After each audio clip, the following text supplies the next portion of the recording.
ये कहानी एक रईस परिवार की लड़की जिसका नाम राधिका है और दूसरी और एक मध्यम परिवार का लड़का जिसका नाम अमन है। दोनों एक दूसरे से बहुत अलग हैं, लेकिन क्या उन्हें एक दूसरे से प्यार हो पाएगा? चलिए जान लीजिए आप खुद ही। राधिका बचपन से एक आलीशान घर, गाड़ी और रहन सहन में पली बड़ी है। वहीं अमन बचपन से अपने परिवार को संघर्ष करता देख बड़े होते होते उससे अपने जिम्मेदारी का एहसास होने लगा। ज्यादा पैसे न होने के कारण से वो ज्यादा पढ़ लिख ना सका। वहीं दूसरी और सब कुछ होने के बाद भी राधिका को पढ़ने लिखने का मन न होने के कारण पढ़ ना सकी। वक्त के साथ साथ दोनों बड़े हुए अपने अपने रहन सहन से। एक और अमन एक छोटे से कार कंपनी में काम करने लगा।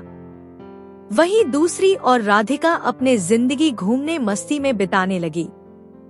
एक दिन आया जब दोनों का एक दूसरे से सामना हुआ। वो कुछ इस तरह हुआ कि एक दिन अमन एक कार को टेस्टिंग करने निकला था, वहीं राधिका अपने दोस्तों के साथ कार में घूमने निकली थी। थोड़ी दूर जाके राधिका की गाड़ी खराब हो गई और उसी वक्त अमन ने देखा कि कोई वहां लिफ्ट मांगते हाथ दिखा रहा है। अमन गाड़ी साइड में कर उतर के राधिका की ओर गया। फिर क्या राधिका उससे देख पूछने लगी, क्या आप हमें थोड़ी दूर तक छोड़ सकते हैं?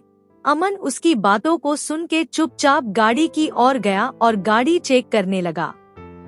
ये देख राधिका को अच्छा नहीं लगा कि वो किसी से पूछ रही है और अमन जवाब नहीं दे रहा।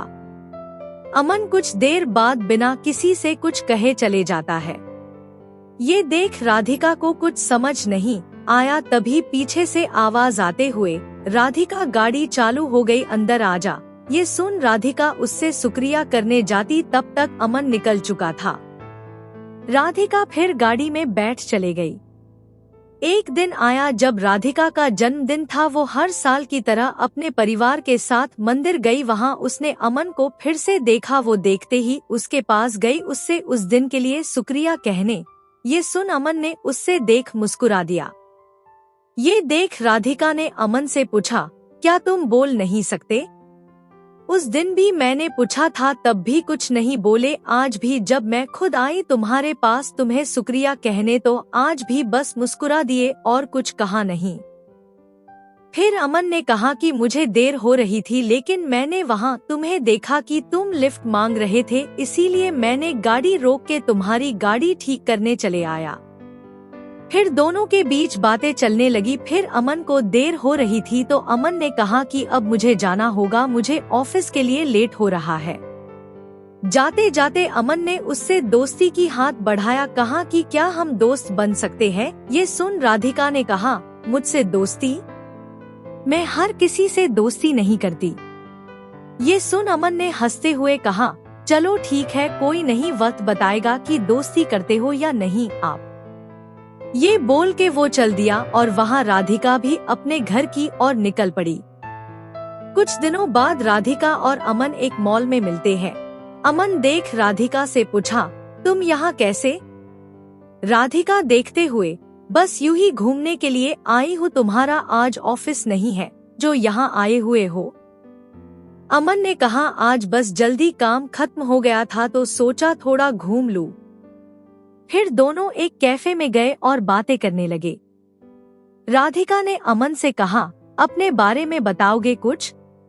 अमन हंसते हुए कहने लगा, मैं क्या बताऊं अपने बारे में, मेरा तो बस एक सादा जिंदगी है जहां रोज सुबह ऑफिस जाता हूं और शाम को घर जाके घर का कुछ काम कर लेता हूँ, बस फिर खा के सो जाना, फिर वही सुबह फिर से। फिर अमन ने पूछा, आप क्या करते हो? ये सुन राधिका हंसने लगी और कहा, मुझे कुछ करने की जरूरत ही नहीं पड़ती, सब बिना कुछ किए ही मिल जाता है, तो क्यों करूँगी मैं कुछ? फिर अमन ने कहा, अच्छा है, फिर तो हम बहुत अलग हुए।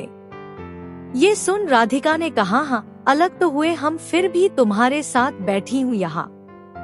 फिर अमन ने कहा, बैठी हूँ मतलब हम अलग है तो सिर्फ रहन सहन से, बाकी हम दोनों एक ही है। अगर तुम दिल से किसी के बारे में सोचोगे तो तुम्हें कोई अलग नजर नहीं आएगा।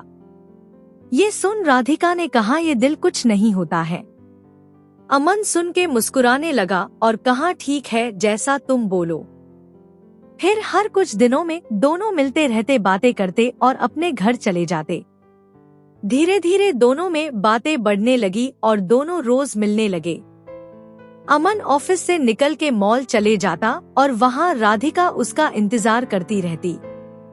फिर एक दिन राधिका ने कहा कि मुझे एक पूरा दिन तुम्हारे साथ रहना है, देखना है कि क्या करते हो तुम पूरा दिन।